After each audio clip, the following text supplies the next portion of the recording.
The Fed15 podcast is presented by Serving Those Who Serve, a financial planning practice serving federal government employees and retirees all over the country. This podcast is for informational purposes only and is not intended to be taken as financial advice. All listeners should consult their personal advisors before taking any action. The opinions expressed by our hosts are their own and do not reflect the views, policies, or position of either Raymond James or Serving Those Who Serve.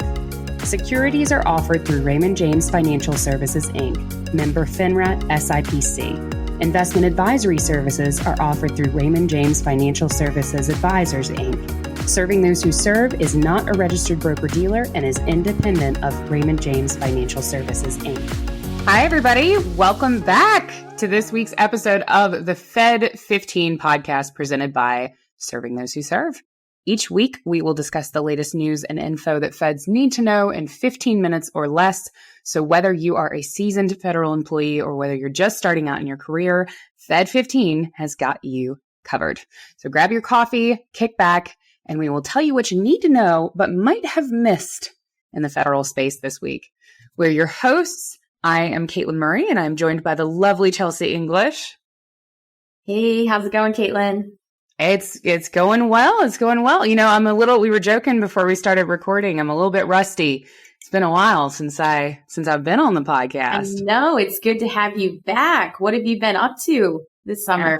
Yeah, absolutely. Yeah, I took a little bit, a couple Fridays here and there for, just kind of enjoying the last dregs of summer. Summer's my favorite season, and it seems like it always goes so fast. I mean, time passes quickly nowadays, it seems like, anyway, but summer just seems to vanish. So I try to do a little bit of a balancing act to embrace a little bit of it before it leaves us. And now we are solidly in fall, it seems. It's gotten pretty cool pretty quickly. Yeah, I know. It really flew by this year.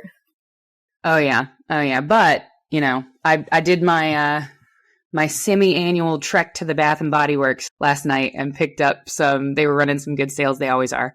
I picked up my pumpkin candles, my apple candles. I'm getting ready to scentscape for fall. I'm loving it.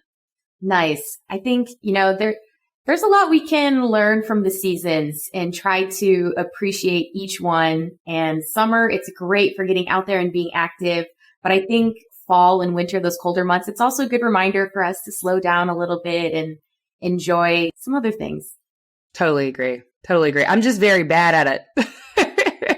I'm very much a go. So I tend to resist the when nature, encourages us to rest and sort of go within. But I'm going to try to go with the flow this year. I'm going to try to embrace it, and we'll see. Maybe it'll go a little smoother. I can find some beauty in the colder, cooler months. Yeah. So we'll see. Chelsea's going to help me with that. Chelsea is a soup aficionado.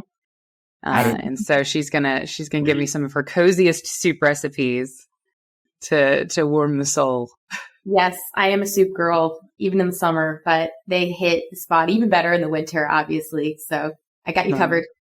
Love it. Awesome. Well, yeah, it's great to be back with everybody. Listeners, I hope everybody has been having a wonderful summer. I hope that, you've maybe found some time to recharge in between all of the kind of craziness of summer. We've got a really exciting episode for you today. We're going to go over, first, Chelsea's going to talk a bit about a great article that we had on the blog this week on maximizing your FERS annuity strategies so that you can get the most possible out of FERS. There is a science to it, folks. It is not a set it and forget it type thing. You do need to kind of be mindful of how your FERS annuity is going to factor into your overall retirement picture. Because remember, on that federal retirement stool that we talk about, there's 3 legs. We've got our pension, we've got our Social Security, and then we have investments. So we're going to be talking a lot about that first leg with the FERS pension today on the podcast. And then we have another pay raise update for 2025. So I'm going to talk a bit about that, little bit of news that's kind of trickled out. We're always on top of it for you here at Serving Those Who Serve. We kind of watch that pay raise like a hawk because we know you guys are interested in the developments there. So Chelsea, before we get into pay raise chat, talk to us a little bit about FERS. Yeah. So like you said, I think this is something that's really important for a lot of our feds out there, and that's how to maximize your FERS annuity. Now, if you're like most people, thinking about retirement can be a little overwhelming, but understanding how your FERS annuity works can actually help you boost your future income. So let's take a look. First off, the formula to calculate your FERS annuity is pretty straightforward. You take your years of credible service, you multiply that by your high 3 average salary, and then you multiply that by a pension multiplier. So for most, it's 1%, but if you retire at 62 or older with at least 20 years of service, it bumps up to 1.1%. So definitely a little extra incentive there to stay in the game a bit longer. Now, speaking of staying in longer, this brings us to the first strategy, increasing your years of service. The more years you work in a FERS eligible position, the higher your annuity will be.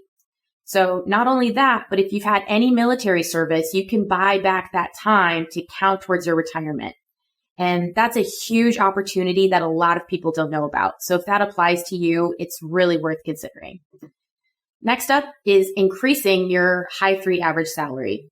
This is basically the 3 years where you're making the most money, and it can really make a difference in your annuity. As you know, as I mentioned, it's part of that 3-part calculation. So if you're considering a promotion or taking on more responsibilities, it might be worth it, especially if you're close to retirement. And then we've got the pension multiplier. Like I mentioned earlier, if you wait until 62 and retire with at least 20 years of service, you get that 1.1% instead of just 1%. It doesn't sound like a big jump, but over time, it really adds up.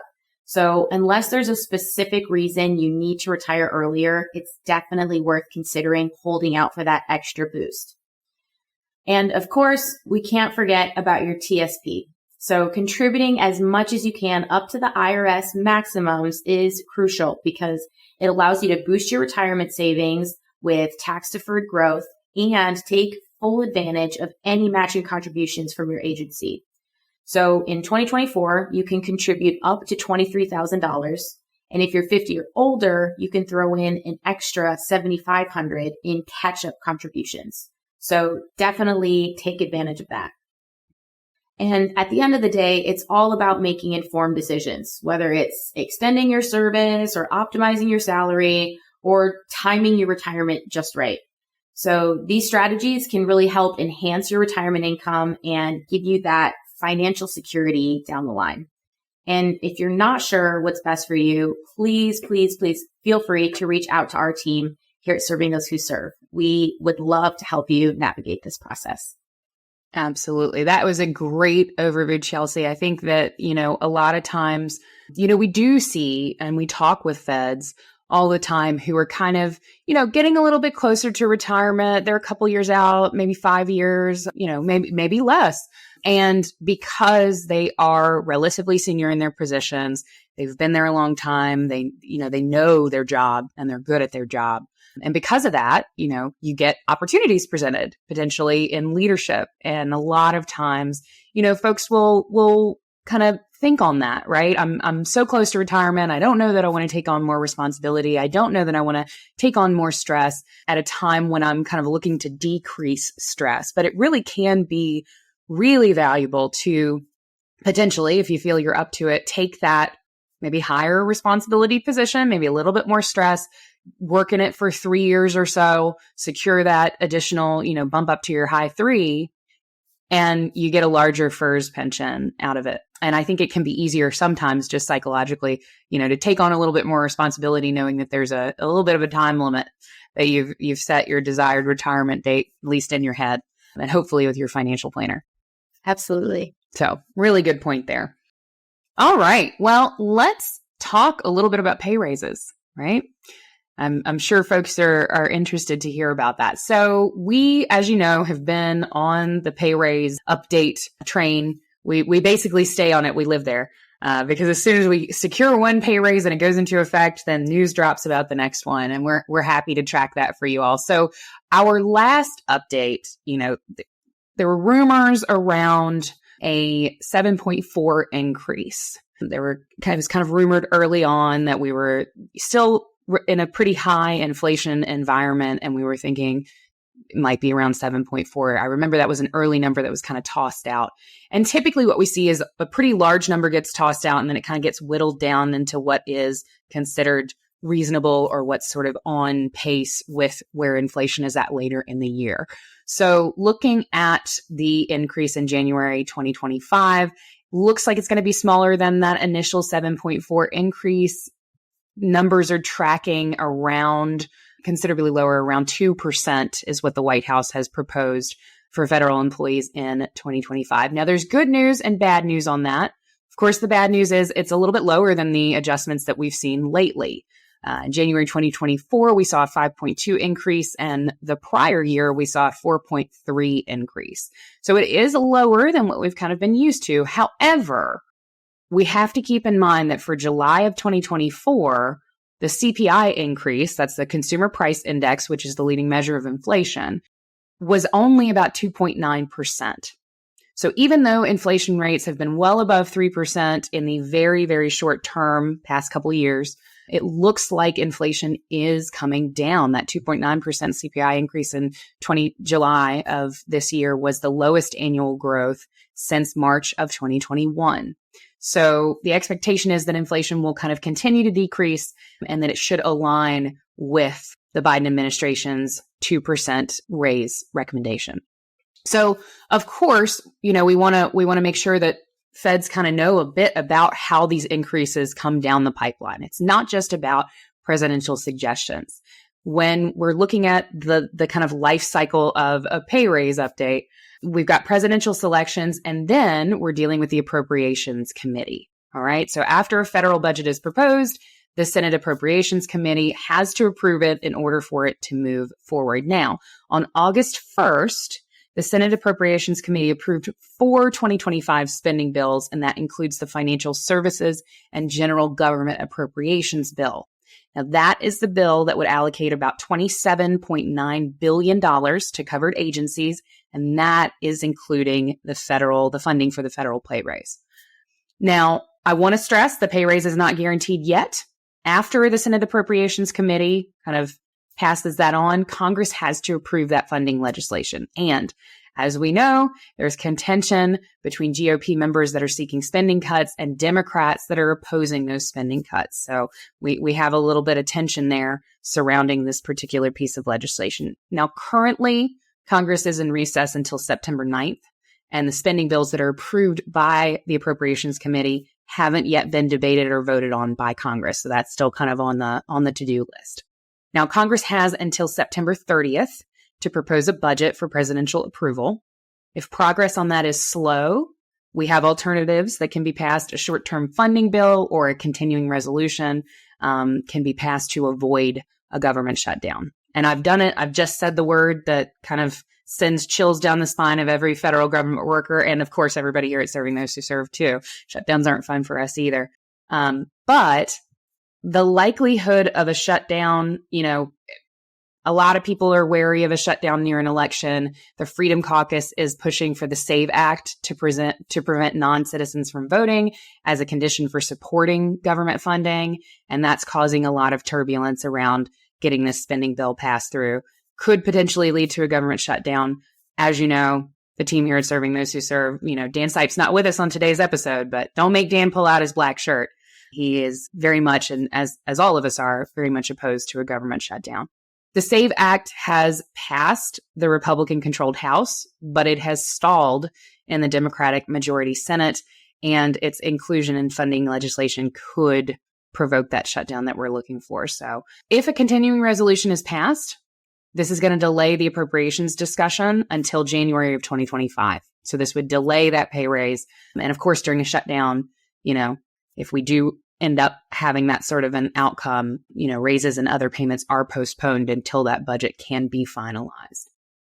So obviously, In the worst case scenario, in the event of a shutdown, employees are paid retroactively. So whatever you would have gotten out of that pay raise will retroactively be paid back to you. But the final amount does depend on congressional decision makers. So, we're hoping that our Congress will do its job and get that funding legislation passed, that they can reach an accord and obviously keep things up and running as, a baseline. Our feds deserve that. So what can you do, right, in the face of, some turbulence that could lead to a not so great outcome, at least in the short term? Best practices, you want to prepare, right? Make sure that you've got your emergency fund in place. Typically, the recommendation is around 6 months of non-discretionary expenses. So the stuff that you got to pay. We're talking your mortgage. We're talking your electric bill. We're talking a reasonable budget for groceries, because I don't know if you're like me, but groceries are a non-discretionary expense for me because I get pretty hangry. So sticking to a realistic budget, making sure that you've got 6 months worth of non-discretionary spending set aside, and, make sure that you've got a plan in place for the longer term as well. Talk with a certified financial planner for some tax advantage strategies and, investment expertise, advice. Put a comprehensive plan in place. If you don't have a comprehensive financial plan, I don't care if you're 2 years out from retirement or 20 years out from retirement, you got to have a plan. You would never drive a car without being able to see the road. So you got to have a plan. So if you don't have somebody that you're working with, of course, the team at Serving Those Who Serve is happy to talk with any feds who we might be able to help. You can reach out to us at askstws@stwserve.com. And of course, we'll have our information in the description box below if you want to check that out as well. Awesome. Great update, Katelyn, on the pay raise information. That's always, like you said, something we're keeping our head to, making sure we're staying on track of, staying on top of. And I know our listeners and our feds really appreciate it. Of course. Yeah, absolutely. We'll be on the lookout for future updates, and you'll hear it first here. Yes. And that's all the time we have for today, folks. But we will be back next week to bring you all the latest updates you need to make informed decisions about your career and financial well-being as a Fed. Be sure to subscribe to our podcast on our YouTube channel, FedLife, so that you never miss an episode. And please, please remember to share it with your friends and colleagues. It really helps us out. I will also mention we're also on Spotify. So if you are not a video person, I would say that today's episode is worth watching on video because we got the girl gang in here. But you can listen to us on Spotify if you just want to pop us in your earbuds while you're taking your morning walk or while you're driving to work. Lord knows you need our feds that are in the metro area, the DC metro area. You need company for $4.95. That is absolutely true. And if you want even more information on the topics we covered today, be sure to check out our blog at blog.stwserve.com. You can subscribe to our newsletter, The Weekly Serving, to get all of the latest news for feds delivered straight to your inbox every week. Absolutely. And for those who want to dive even deeper into learning about your federal benefits and financial planning for feds, we encourage you to join us for one of our complimentary webinars. If you have never experienced a Serving Those Who Serve webinar, you've got to get in there. It truly is complimentary, and it is the most comprehensive, detailed overview of federal benefits out there. I can say that confidently. We have some really good sessions coming up. If you're interested, if Chelsea's kind of piqued your interest in FERS, we've got a great session coming up on October 1st from 11 a.m. to 2 p.m. on FERS Annuity. It's everything that you ever wanted to know. We've got our awesome, awesome friend, Ed Zerndorfer, who is celebrating this month his 25-year anniversary of his first federal employee benefits seminar. So for over a quarter of a century, this man has been working diligently to help feds have a better understanding of their benefits. And I know that he's, contributed to countless federal employees experiencing a happier, healthier retirement as a result of that. So we've got another session coming up also with Ed, estate planning, on September 24th from 11 a.m. to 2 p.m. This is a topic we don't, we talk about a lot as financial advisors. It's not one of our core webinars, but it is really important. So if you're joining us for the first time, I would say FERS, financial planning, tax planning. But if you're kind of looking to get that comprehensive understanding of everything that factors into your financial plan, really, really encourage you to join us for estate planning. And as a bonus, I'm hosting both of those webinars. So if you missed your Katelyn fix and you really need to work that out, since I haven't been on the podcast in a while, join us on the 1st of October for FERS. Join us on September 24th for estate planning. I will be there, promise you.